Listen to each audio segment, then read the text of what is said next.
Assalamualaikum warahmatullahi wabarakatuh. Perkenalkan, kami dari kelompok 3 yang beranggotakan saya Muhammad Guru Anam, dan yang kedua ada Fetrisia, yang ketiga ada Alifatul Anisa, dan yang keempat ada Syahrizal. Di sini kami akan mempresentasikan hasil makalah yang kami buat, yaitu tentang pandangan manusia terhadap lingkungan dan daya dukung lingkungan. Lingkungan merupakan seluruh kombinasi antara kondisi fisik seperti sumber daya alam yang meliputi tanah, air, udara, mineral, serta flora dan fauna. Hubungan manusia dengan lingkungan itu dapat dilakukan dengan dua cara, yaitu alam atau lingkungan mempengaruhi manusia, dan sebaliknya, manusia mempengaruhi alam dan lingkungan. Nah, alam atau lingkungan yang mempengaruhi manusia di sini itu biasanya terjadi pada masyarakat tradisional, sedangkan untuk manusia mempengaruhi alam itu terjadi pada masyarakat modern atau terjadi pada negara maju. Terdapat beberapa paham tentang hubungan manusia dengan lingkungan.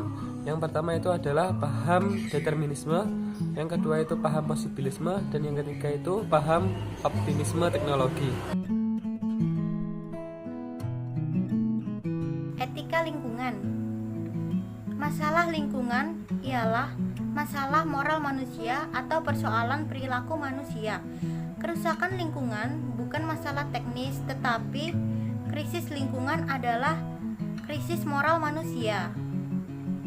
Cara untuk mengatasi masalah lingkungan yaitu langkah awal yang harus diterapkan ialah mengubah cara pandang dan perilaku manusia terhadap alam secara mendasar. Secara teoritis terdapat 3 model teori etika lingkungan. Yang pertama, shallow environmental ethnic. Kedua, intermediate environmental ethnic. Yang ketiga, deep environmental ethnic. Antroposentrisme atau shallow environmental ethnic. Antroposentrisme adalah aliran yang memandang bahwa manusia sebagai pusat alam semesta. Hanya manusia yang memiliki nilai dan alam semesta sebagai pemuas kepentingan dan kebutuhan manusia. Manusia dianggap berada di luar, di atas, dan terpisah dari alam. Cara pandang ini melahirkan eksploitatif tanpa kepedulian sama sekali terhadap alam. Biosentrisme atau intermediate environmental ethnic. Biosentrisme adalah pandangan bahwa setiap kehidupan dan makhluk hidup mempunyai nilai yang berharga pada dirinya sendiri. Terdapat 4 pandangan keyakinan biosentrisme. Yang pertama, manusia adalah anggota komunitas kehidupan di bumi dan setara dengan makhluk hidup lainnya.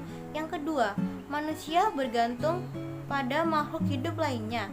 Yang ketiga, semua organisme merupakan pusat kehidupan tetapi memiliki tujuannya masing-masing.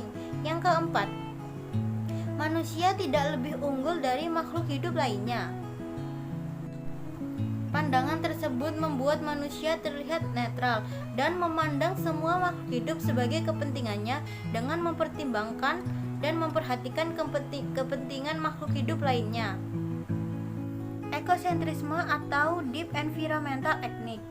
Ekosentrisme memandang bahwa etika berlaku pada keseluruhan komponen lingkungan, semua komunitas ekologis baik hidup maupun tidak.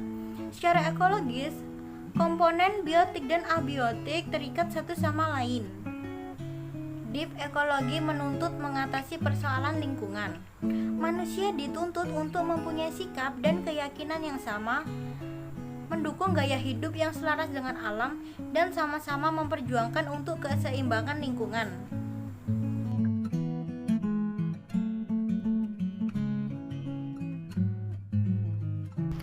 Di sini saya akan menjelaskan terkait pandangan manusia terhadap lingkungan. Sifat yang khas dari perkembangan suatu teknologi adalah manusia melepaskan dirinya dari lingkungan atau ekosistemnya, atau disebut juga manusia sebagai objek dan ekosistem sebagai objek yang terpisah dari manusia dengan sistem sosialnya yang berada di luar ekosistem. Dalam pandangan hidupnya, manusia merupakan bagian ekosistem yang menjadikan sosio-biofisik. Pandangan-pandangan manusia terhadap lingkungan dibagi menjadi 4. Yang pertama, ada pandangan manusia berada di luar sumber daya alam dan lingkungan atau biasa disebut dengan imanen atau holistik. Pandangan ini merupakan pandangan lama yang umumnya berkembang di negara barat dan sekarang mulai ditinggalkan. Dalam pandangan ini, manusia dapat berbuat bebas dengan sumber daya dan lingkungannya. Hal tersebut disebabkan anggapan bahwa tidak akan ada dampak negatif secara langsung. Lalu yang kedua, pandangan manusia merupakan bagian dari sumber daya alam dan lingkungan atau transenden.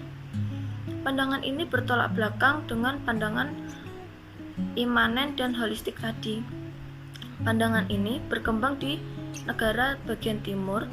Dalam pandangan ini, manusia termasuk bagian dari lingkungan dan sumber daya. Pandangan ini banyak disetujui dan diterima oleh manusia. Hal tersebut disebabkan adanya anggapan bahwa apa yang dilakukan manusia terhadap lingkungan dan terkendala dampak negatifnya. Lalu, yang ketiga, ada pandangan yang bersifat antroposentris dalam pengelolaan sumber daya alam dan lingkungan. Pandangan ini mirip dengan pandangan transenden tadi.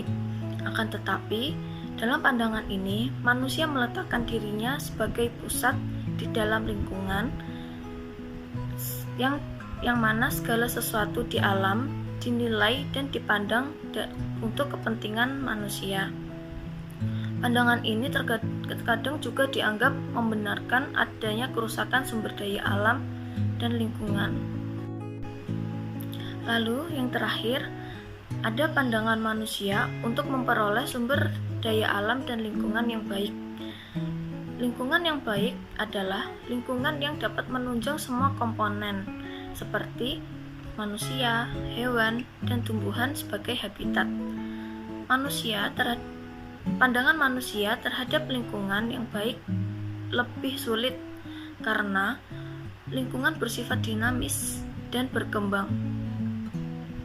Manusia tidak melupakan usaha pelestarian sumber daya alam dan lingkungan untuk kebutuhan manusia. Hal ini dilakukan untuk kepentingan generasi yang akan mendatang. Maka dari itu, lahirlah pandangan manusia yang membuat lingkungan hidup menjadi lebih baik dan sumber daya alam menjadi lestari untuk kebutuhan manusia.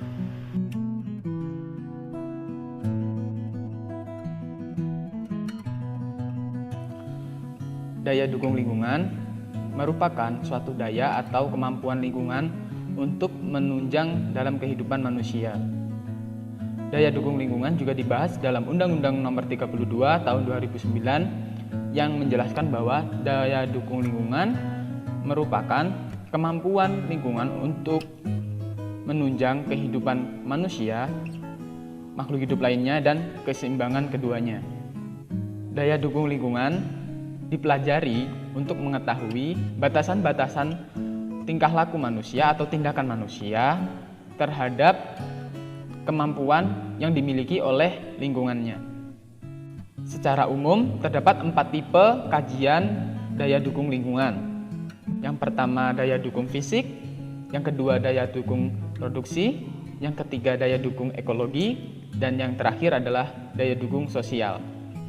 Daya dukung fisik yaitu luas total berbagai kegiatan pembangunan yang dapat didukung oleh suatu kawasan atau lahan yang tersedia. Daya dukung produksi yaitu jumlah total sumber daya alam yang dapat dimanfaatkan secara maksimal dan berkelanjutan. Daya dukung ekologi merupakan kuantitas dan kualitas kegiatan yang dapat dikembangkan dalam batas tidak menimbulkan dampak yang merugikan ekosistem. Daya dukung sosial yakni tingkat kegiatan pembangunan maksimal pada suatu kawasan yang tidak merugikan secara sosial atau terjadinya konflik dengan kegiatan lainnya. Maka dari itu, dari kita mempelajari pandangan manusia terhadap lingkungan serta daya dukung lingkungan terhadap kehidupan manusia, kita dapat mengetahui bagaimana kita memandang lingkungan secara benar agar persoalan-persoalan yang terjadi pada lingkungan kita bisa teratasi dan juga kita mengetahui batasan-batasan kemampuan lingkungan terhadap kehidupan manusia.